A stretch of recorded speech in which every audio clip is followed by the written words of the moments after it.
नमस्कार और हमारे इस एक्सप्लेनर में आपका बहुत बहुत स्वागत है। आज हम कंप्यूटर साइंस की दुनिया के एक ऐसे कॉन्सेप्ट को समझेंगे जो हमारी डिजिटल और हाँ हमारी असल जिंदगी दोनों को बड़े करीने से व्यवस्थित रखता है। हम बात कर रहे हैं क्यू डेटा स्ट्रक्चर की। तो चलिए इसे एकदम आसान भाषा में समझते हैं। आज के सफर में हम सबसे पहले जानेंगे कि भाई ये क्यू आखिर है क्या। फिर हम देखेंगे कि ये असल जिंदगी में कहाँ कहाँ दिखती है और ये काम कैसे करती है। उसके बाद हम इसके एक सुपर पावर्ड वर्जन DQ से मिलेंगे और अंत में सबसे जरूरी सवाल का जवाब देंगे कि ये सब जानना हमारे लिए क्यों मायने रखता है। तो चलिए शुरू करते हैं हमारे पहले सवाल से। क्यू आखिर है क्या? देखिए, इसे समझने के लिए हमें कोई कॉम्प्लेक्स कोड देखने की ज़रूरत नहीं है। बस अपने आसपास किसी भी लाइन या कतार के बारे में सोचिए। अगर सीधे सीधे कहें तो क्यू आइटम्स की एक ऐसी लिस्ट है जिसका बस एक ही नियम है। नए आइटम हमेशा एक सिरे पर जुड़ते हैं और पुराने आइटम हमेशा दूसरे सिरे से हटाए जाते हैं। है ना, बिल्कुल एक असली लाइन की तरह। अच्छा, अगर आपको हमारा स्टैक वाला एक्सप्लेनर याद है ना, तो आपको लाइफो भी याद होगा, लास्ट इन फर्स्ट आउट। अब देखिए क्यू ठीक इसका उल्टा है, मतलब ये इस नियम को पूरी तरह से पलट देता है।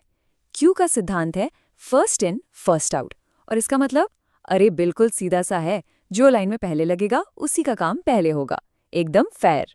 चलिए अब इस डिजिटल कॉन्सेप्ट को अपनी रोजमर्रा की दुनिया में ढूंढते हैं। आप सच में हैरान हो जाएंगे ये जानकर कि क्यूज तो हमारे चारों तरफ हैं।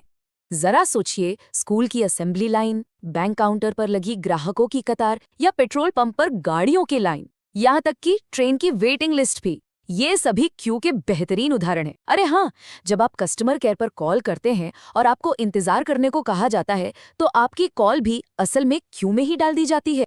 और जानते हैं, बिल्कुल यही लॉजिक हमारे कंप्यूटर और फोन के अंदर भी काम करता है।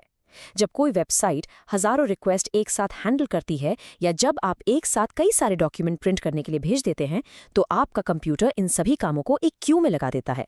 इससे ये पक्का होता है कि हर काम अपनी बारी आने पर सही तरीके से पूरा। तो अब हम ये तो जान गए हैं कि क्यू क्या है और ये कहाँ कहाँ मिलती है। चलिए अब थोड़ा और गहराई में चलते हैं और देखते हैं कि ये पर्दे के पीछे काम कैसे करती है।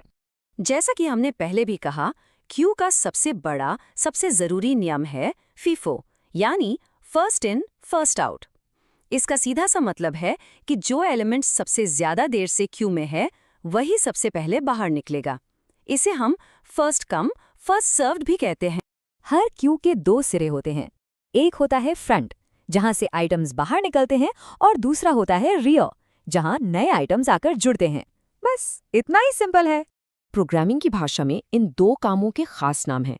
जब हम रियर में कोई नया आइटम जोड़ते हैं तो उसे कहते हैं इनक्यू, और जब हम फ्रंट से किसी आइटम को हटाते हैं तो उसे कहते हैं डीक्यू।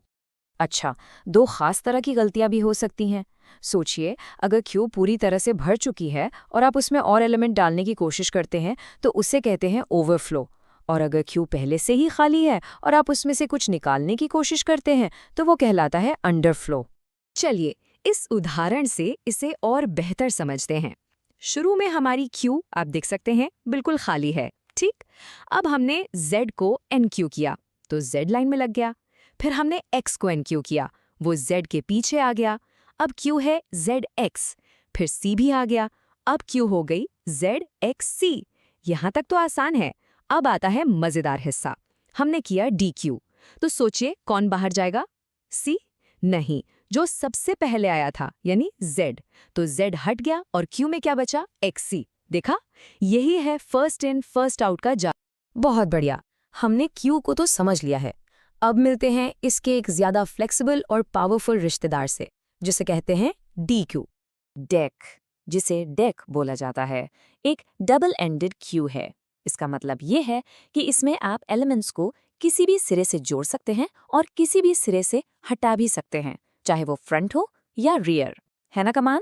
यही खासियत DQ को बहुत वर्सेटाइल, मतलब बहुमुखी बना देती है। ये जरूरत पड़ने पर एक क्यू की तरह भी काम कर सकता है और एक स्टैक की तरह भी। सोचिए जरा, आपके ब्राउजर में गलती से बंद हुए टैब को वापस लाने का फीचर या टेक्स्ट एडिटर में वो अंडू रीडो फंक्शन, इन सब के पीछे DQ का ही कमाल है। DQ का एक और बहुत ही मजेदार इस्तेमाल है ये जांचना कि कोई शब्द पैलिंड्रोम है या नहीं, मतलब सीधा और उल्टा पढ़ने पर एक जैसा, जैसे मैडम। तो हम क्या करते हैं, सारे अक्षरों को DQ में डाल देते हैं। फिर एक अक्षर फ्रंट से निकालते हैं और एक रियर से, और उन्हें मिलाते हैं। M और M मैच हो गए। फिर A और A, ये भी मैच हो गए। आखिर में सिर्फ D बचा। इसका मतलब शब्द पैलिंड्रोम है। तो हमने Q और DQ दोनों को समझ लिया है, पर अब आता है सबसे बड़ा सवाल, ये सब जानना आखिर जरूरी क्यों है? चलिए इसका जवाब ढूंढते हैं। ये टेबल दोनों के फर्क को बिल्कुल साफ साफ दिखाता है। जहां Q का एक ही सख्त नियम है FIFO, वहीं DQ बहुत ज्यादा फ्लेक्सिबल है।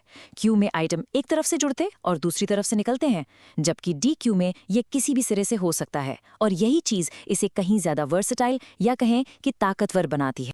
तो सबसे जरूरी बात जो हमें याद रखनी है वो ये है, Q का काम है अव्यवस्था में व्यवस्था लाना। ये डिजिटल दुनिया में निष्पक्षता और सही क्रम तय करती है, ताकि कोई भी काम पीछे ना रह जाए। वेब के आविष्कारक टिम बर्नर्स-ली का ये कोट इस बात पर बिल्कुल फिट बैठता है। उन्होंने एक ऐसे वेब की कल्पना की थी जहां सब कुछ लोकतांत्रिक तरीके से हो। Q का पहले आओ पहले पाओ का सिद्धांत टेक्नोलॉजी के अंदर इसी महान आदर्श को जिंदा रखता है। तो संक्षेप में Qs और DQs ये दोनों ही किसी भी लॉजिकल, कुशल और निष्पक्ष सॉफ्टवेयर सिस्टम को बनाने के लिए बुनियादी बिल्डिंग ब्लॉक्स की तरह हैं। ये नींव के पत्थर हैं। तो आज हमने सीखा कि Q समय के आधार पर कामों को मैनेज करती है, लेकिन जाने से पहले एक सवाल पर सोचिएगा जरूर। तब क्या होता है जब कुछ काम दूसरों से ज्यादा जरूरी या अर्जेंट हो, जब किसी को लाइन में आगे आने की जरूरत हो? ये एक बहुत ही दिलचस्प सवाल है। हमारे साथ Q की इस दुनिया को समझने के लिए आपका बहुत बहुत धन्यवाद।